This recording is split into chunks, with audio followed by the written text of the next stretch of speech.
Problem number 1। ये example 6 है NCERT का। Find the dimensions of the prayer hall discussed in section 4.1। Starting में जो सेक्शन 4.1 था वहां पर एक प्रैक्टिकल लाइफ की प्रॉब्लम को डिस्कस किया गया था और उसमें इक्वेशन तो बना दी थी लेकिन उसको सोल्व नहीं किया गया था। उस प्रॉब्लम को दोबारा से हम रिकंसिडर कर रहे हैं। A charity trust decides to build a prayer hall having a carpet area of 300 square meters with its length 1 meter more than twice its breadth.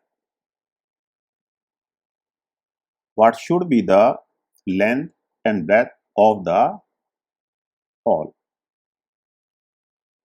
तो आपको एक प्रेयर हॉल बनाना है जिसका एरिया 300 स्क्वायर मीटर्स है, लेकिन एक प्रॉपर्टी तो area की है और दूसरा रिलेशनशिप है बिटवीन इट्स डायमेंशंस।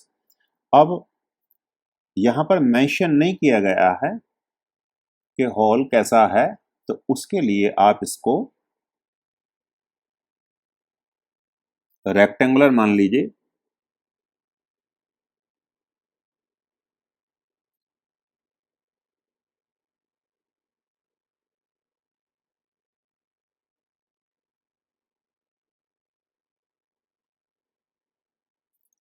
ये डायमेंशन इसकी आपने अगर x यूनिट ली है तो ये डायमेंशन ट्वाइस x प्लस 1 है। एक कंडीशन तो ये है। तो आप देखिए, late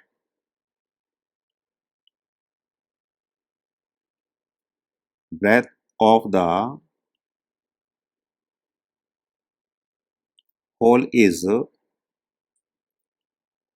x meters, then its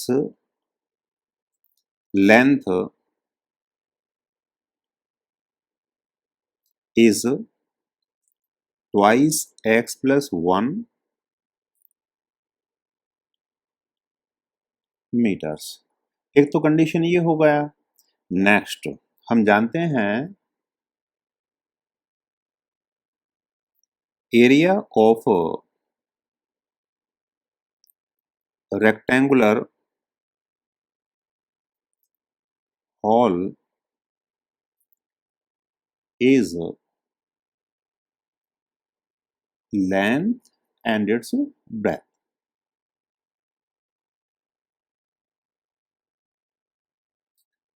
अब ये वैल्यूज यहां हम लोग सब्स्टिट्यूट करें तो ये वैल्यू तो हमें मिलेगा 300 metre square, length twice x plus 1 metre into x metre. अब दोनों तरफ से मीटर स्क्वायर यूनिट छोड़ दीजिए तो न्यूमेरिकली आपको मिलेगा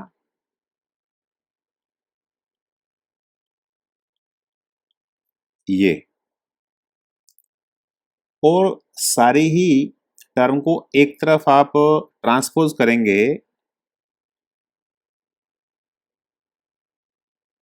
तो आप इस रिजल्ट को ऐसे लिख सकते हैं।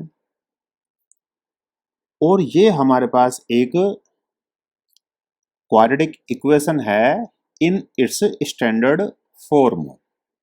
अगर हम यहां से x को कैलकुलेट कर लें तो हमें इस होल का दोनों ही डायमेंशंस मिल जाएंगी। इसके लिए हम इक्वेशन को सोल्व कर सकते हैं या तो डिस्क्रिमिनेंट फॉर्मूले से और या फिर मेथड ऑफ फैक्टराइजेशन से। हम मेथड ऑफ फैक्टराइजेशन यहाँ पर यूज करेंगे। तो इसके लिए आप देखो कि जो करस्पॉन्डिंग प्रोडक्ट हमारे पास आएगी वो प्रोडक्ट बनेगी coefficient of x square and multiplied by constant term. अभी कांस्टेंट टर्म में कभी भी आपको माइनस साइन नहीं लेना, न्यूमेरिकल लेते हैं डायरेक्टली उसी से वैल्यू आएंगी। अब हमें ये देखना है कि जो मिडिल टर्म है x, उसका कोफिशिएंट 1 है। अब 1 के पार्ट हम अगर करें तो वो तो 1 से छोटे ही आएंगे, और उनका प्रोडक्ट कभी भी इस 2 इंटू 300 मीन्स 600 के इक्वल नहीं हो सकता। दैट्स वाई हमें इस प्रोडक्ट को ही फैक्टर्स में लाना पड़ेगा। अब नोट कीजिए, ये प्रोडक्ट कैलकुलेट करके इन टोटलिटी 600 होगी, और 600 is very near to 625, and 625 is the perfect square of 25। तो जो हमारे पास इसके फैक्टर्स हैं वो 25 के आसपास आएंगे, बड़े भी हो सकते हैं, छोटा भी हो सकता है, लेकिन अगर हम 600 को 25 से डिवाइड करेंगे तो ये डिवाइड भी हो जाएगा परफेक्टली। अगर हम इसको लिखें तो 25 इंटू 24 आएगा, और साथ ही साथ ये देखने वाली बात भी है, by chance 25 minus 24 is equal to 1, और ये ही हमारे पास कोफिशिएंट है x का 1। तो हम 1 को रिप्लेस कर सकते हैं 25 माइनस 24 से। तो अगर हम इस अपनी इक्वेशन में x के प्लेस पे 25 माइनस 24 सब्स्टिट्यूट करें तो हमें मिलेगा ये वैल्यू, और इस मिडिल टर्म को हमने अब स्प्लिट किया इन दो पार्ट्स में, तो हमारे पास वैल्यू आएगी इतना। अब हमें ये देखना है कि फर्स्ट टू टर्म में से मैक्सिमम क्या कॉमन ले सकते हैं। अब मैक्सिमम तो जो यहाँ कॉमन आ रहा है वो वैल्यू आएगी x, और फिर आगे के स्टेप में आपको पता होता है कि जो यहाँ हमारे पास ये ट्वाइस x है, ये ट्वाइस x ही हमारे पास आगे आएगा। तो इसको बनाने के लिए 24x वाली जो टर्म है इसको आप ट्वाइस x से डिवाइड करो। अगर आप इसको ट्वाइस x से डिवाइड करेंगे तो वो आएगा माइनस का 12। तो बस आपके पास -12 ही वैल्यू आपको यहाँ कॉमन लेनी है, तो डेफिनेटली वो 2x बन जाएगी। और जब आपने माइनस साइन बाहर आ गया तो 300 में से माइनस बाहर, 300 को 12 से डिवाइड करेंगे तो वो वैल्यू आएगी 25। अब इस सारे रिजल्ट में ट्वाइस x प्लस 25 को हम कॉमन ले सकते हैं, तो इसका दूसरा जो फैक्टर बनेगा वो आएगा x माइनस 12।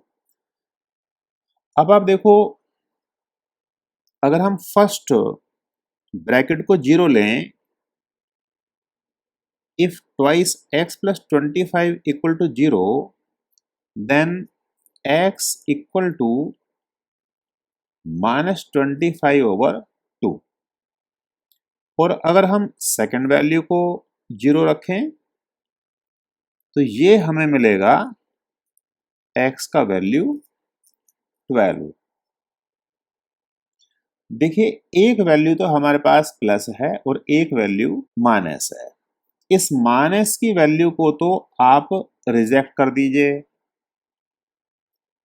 रीजन उसका ये है कि x इस प्रेयर हॉल की एक डायमेंशन थी, वो कभी भी नेगेटिव नहीं हो सकती।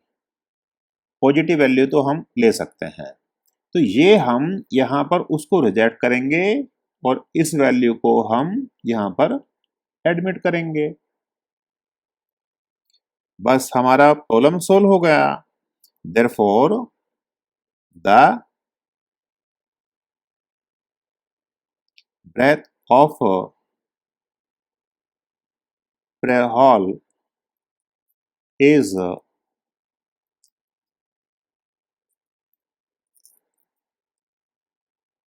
12 meter and the length of prayer hall is twice x plus 1 meter, or we can say 2 into 12 plus 1 meter, or 2 into 12 24 plus 1 25 metre. बस यही हमारा इस पर्टिकुलर प्रॉब्लम का आंसर है। तो इसका ब्रेथ तो हो गया 12 मीटर एंड लेंथ हो गया 25 मीटर। देयरफॉर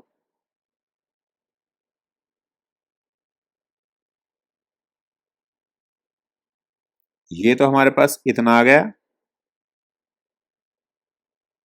और लेंथ हमारे पास आया 25 मीटर है। आंसर ये